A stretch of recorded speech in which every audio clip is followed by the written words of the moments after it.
That's probably nothing. The imposter defeated by the agency of the sorceress Rhea Silmain and her shadowy protege. The affairs of the Empire were in great disorder.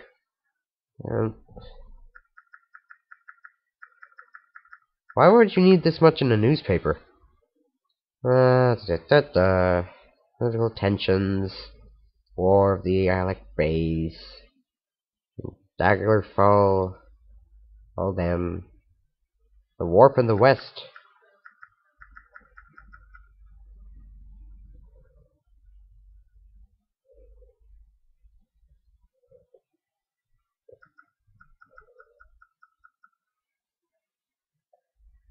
Battle Mage Okato.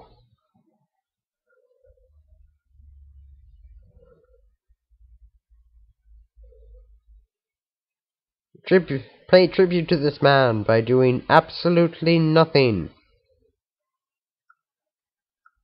Thief of Virtue. How long is this?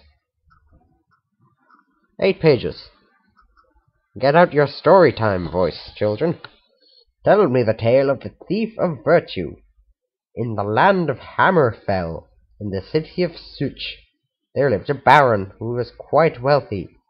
He was a noted collector of rare coins. The Baroness Veronique found the whole thing quite tedious, as no doubt you will be finding my story time quite tedious. Haha! However, she did appreciate the lifestyle that the Baron's wealth provided. Ravius Tyrannus was a noted thief. He claimed to be a master thief in the mythical Guild of Thieves. However, that was most likely just fancy word for bullshit. The only known Thieves Guild was wiped out over 450 years ago. Ravius decided that the Baron should share his wealth. Specifically, he should share it with Ravius. The wily thief crept into Baron's castle one night, intending to do just that. The walls of the castle were noted for their height and unscalability, which is now a word. Ravius cleverly used an arrow of penetration, don't laugh at that name, it's perfectly viable, to affix a rope to the top of the battlements. Once on the battlements, he had to evade the Baron's guards. By hiding in the shadows of the crenellations, which is also now a word, he was able to work his way to the keep undetected. Entering the keep was child's play for a thief of his caliber. However, a cunning lock with no less than 13 pins protected the private quarters of the Baron. God damn. I hope I don't have to pick that. Ravius only broke 9 lockpicks. Using a fork, a bit of string, and a wineskin, he disabled the 7 traps. Wow, that's quite cool. Truly, Ravius was a master among thieves, and in no way the author of this book.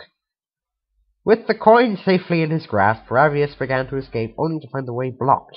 The Baron had found the open door and was raising the guard to scour the castle. Ravius fled deeper into the castle, one step ahead of the questing guards. His only way out led through the boudoir of Baroness Veronique. Oh god, this is going to take quite a turn.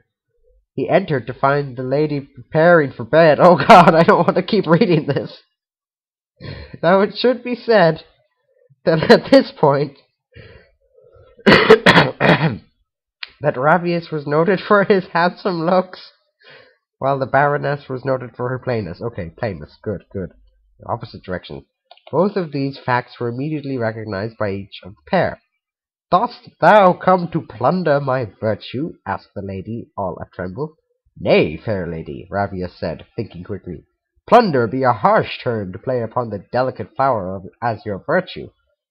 I see thou hast made off with mine husband's precious coins." Ravius looked deeply into her eyes, and saw the only path which he would escape this night with his life.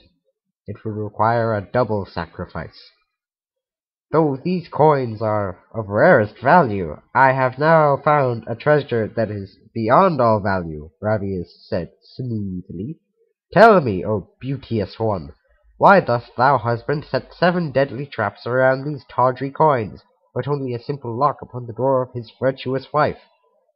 Igneous protests those things that are dearest to him, Veronique replied with fire.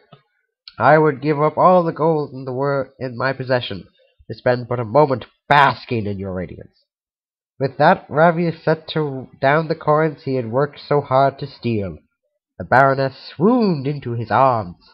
When the captain of the guard asked to search her quarters, she hid Ravius most skilfully.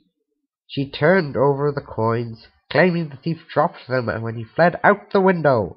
With that sacrifice made, Ravius steeled himself for the second. He robbed the Lady Veronique of her Ew! Well, at least we got through most of that sentence. And I was under the impression that that would have taken 4 pages. Phew. He robbed the Lady Veronique of her virtue that night. He robbed her of it several times. lasting well into the wee hours of the morning. Exhausted, yet sated, he stole away in the pre-dawn hours. Well, on the plus side, at least it was only half a page. Man, that guy just sold me a portal. Out the window. I could break into it, except for the fact he's following me. Aha! Well, I'm not sure how to react to that. I suppose I could pull a Metal Gear Solid and like throw the last page in front of the guard. Although, if you have to read it, it's not quite as distracting. I sure did. I'm sorry?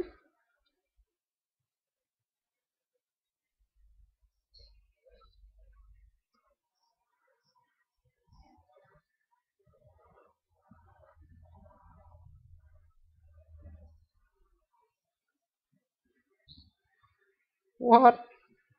What?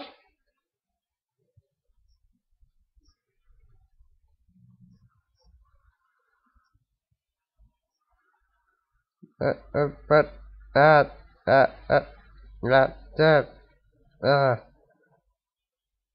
first the book and now that guy. My brain.